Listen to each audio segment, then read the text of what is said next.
Deep beneath the streets of London lies a fortress holding over 400,000 bars of gold. It survived economic collapse and armed riots, yet Londoners just call it the Old Lady. But behind these walls lies a dark history of architectural crime, political madness and a ghost.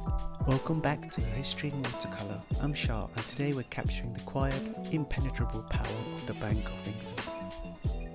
So I'm really liking this view at the moment, with the statues in shadow and the building itself in the light, and we have got these columns.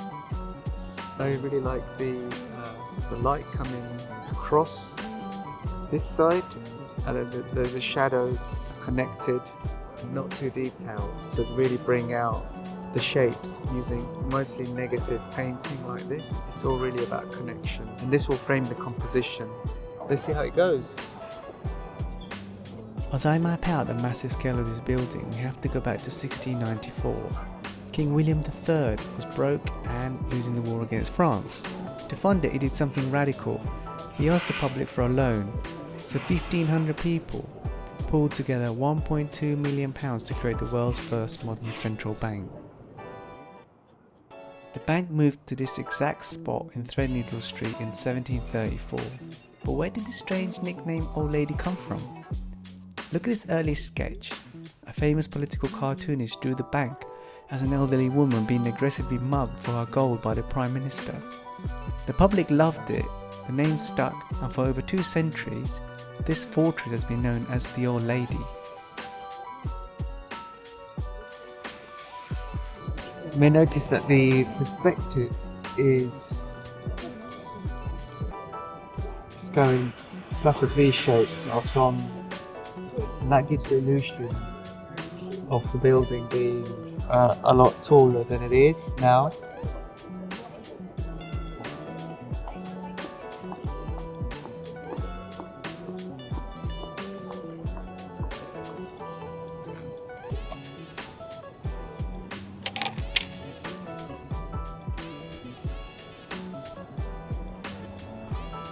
Okay guys, I'm ready to paint, so I'm going to keep to this original plan, just to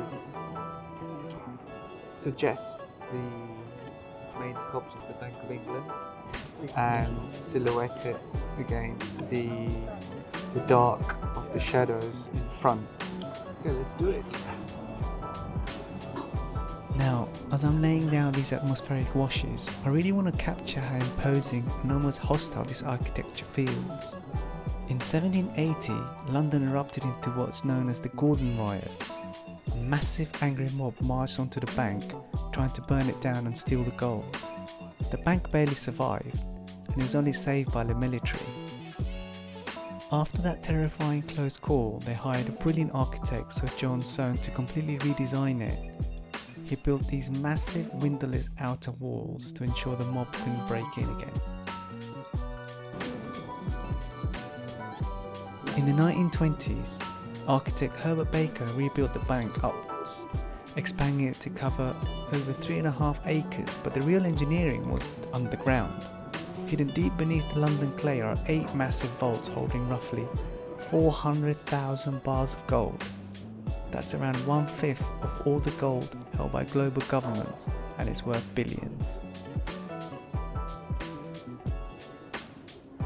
If you're ever in London and want to see the history up close, you definitely can check out the Bank of England's museum. It's tucked right into the side of the building and it's completely free to enter. And you can see original 1700s political cartoons, historic banknotes, and even try to lift a real 13 kilogram of gold for yourself.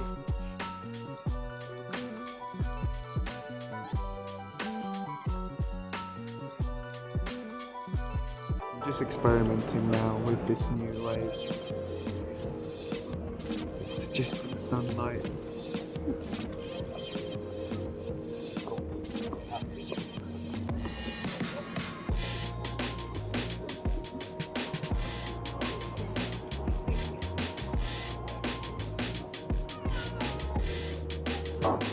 If you look up at the triangular pediment on the front of the building, you'll see a massive stone sculpture of Britannia herself, known here as the Lady of the Bank.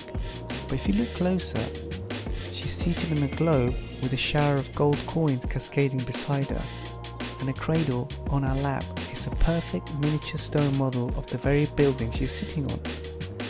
It's the ultimate architectural inception, the protector of British wealth, holding the fortress that protects the wealth.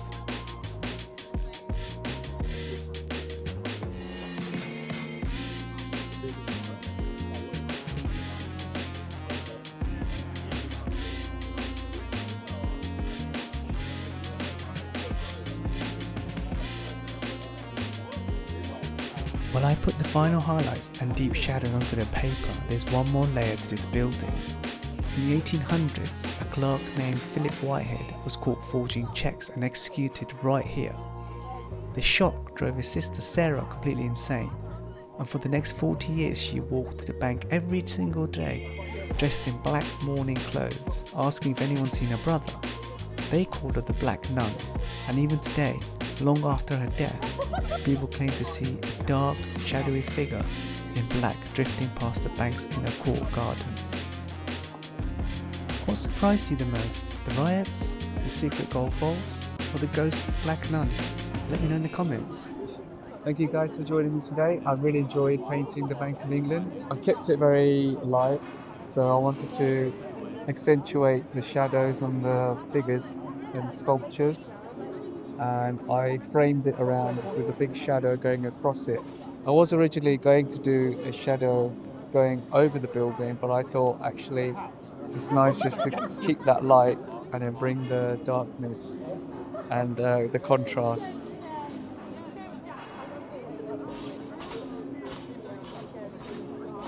So I hope to see you at the next one. Thanks guys.